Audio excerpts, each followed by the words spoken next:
আসসালামু আলাইকুম, সবাই কেমন আছেন? আলহামদুলিল্লাহ, আমি ভালো আছি। পৃথিবীর সকল মা ভালো থাকুক। হ্যাপি মাদার্স ডে উপলক্ষে আমার জন্য কেকটা নিয়ে এসেছি। কেকটা চয়েস করেছে আমার ছেলে। Happy mother's day. এই ছুরিটা কই?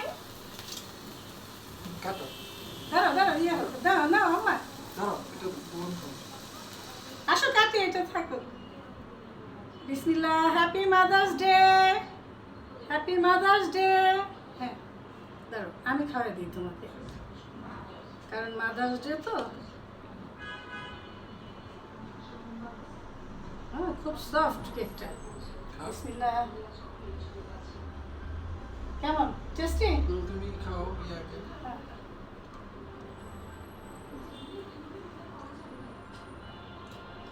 আমাকে খাওয়াই দাও।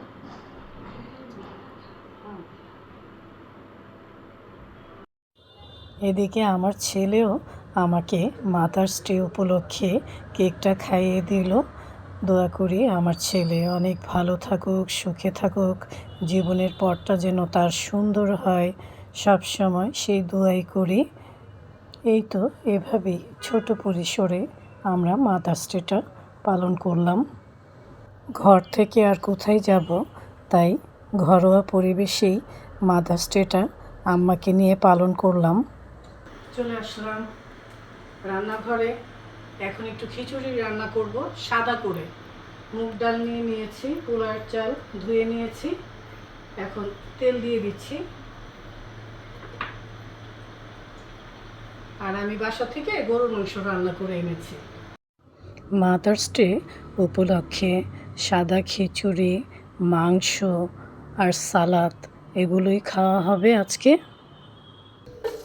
পেঁয়াজটা দিয়ে দিচ্ছি, পেঁয়াজটা ভেজে নিচ্ছি আর গরম মশলা দিয়ে দিচ্ছি।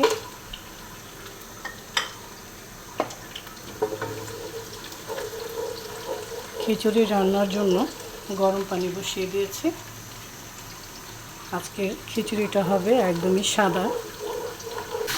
এখন চালটা দিয়ে দিচ্ছি, মুগের ডালটাও দিয়ে দিচ্ছি, আদা রসুন বাটা। সাদা করে রান্না করব, তাই বেশি মশলা দিব না।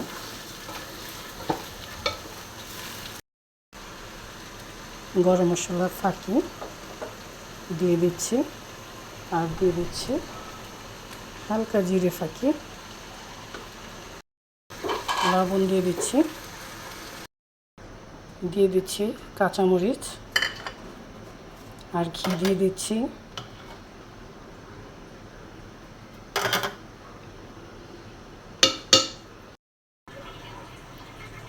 পানিটা ফুটে গেছে, এখন দিয়ে দিব খিচুড়ির মধ্যে।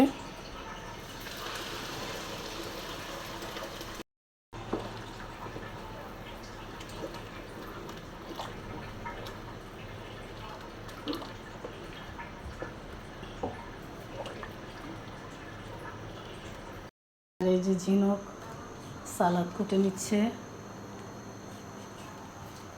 আগে কিছুই তো পারতি না, এখন সব শিখে ফেলছে না ঝিনুক? আর এই যে বাসা থেকে আমি গরুর মাংস নিয়ে আসছি বক্সে, এটা দিয়ে খিচুড়িটা খাওয়া হবে। ঢেকে দিচ্ছি, দেখি খিচুড়ির কি অবস্থা। আর মাংসটা একটু জাল দিয়ে নিচ্ছি, আর খিচুড়িটা একটু দেখে নিচ্ছি। দেখো কি সুন্দর ঝরঝরা হয়েছে ঝিনুক। হ্যাঁ, খুবই ঝরঝরা হয়েছে খিচুড়িটা। আর খিচুড়ির মধ্যে এখন এই যে বেরেস্তা করে রেখেছিলাম একটু পেঁয়াজের, এগুলো দিয়ে দিব। আর দিয়ে দিব একটু ঘি দিলে এটার সেন্টটা ভালো আসবে।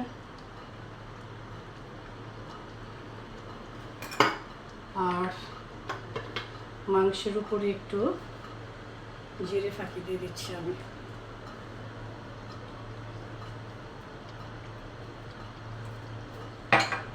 এইটার না।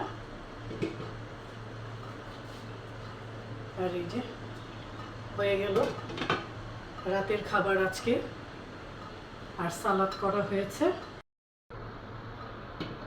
তো মা দুই বসে এটাই করতে পারলাম, এতটুকু, বেশি কিছু করতে পারিনি। আর বাইরের জিনিস খেতে চায় না, ঘরের খাবার খায় আব্বা আম্মা দুইজনেই, তাই ঘরেই রান্না করা হলো। তো সবাই ভালো থাকবেন, সুস্থ থাকবেন, আবারও দেখা হবে, কথা হবে। এখন আসি, আল্লাহ হাফেজ।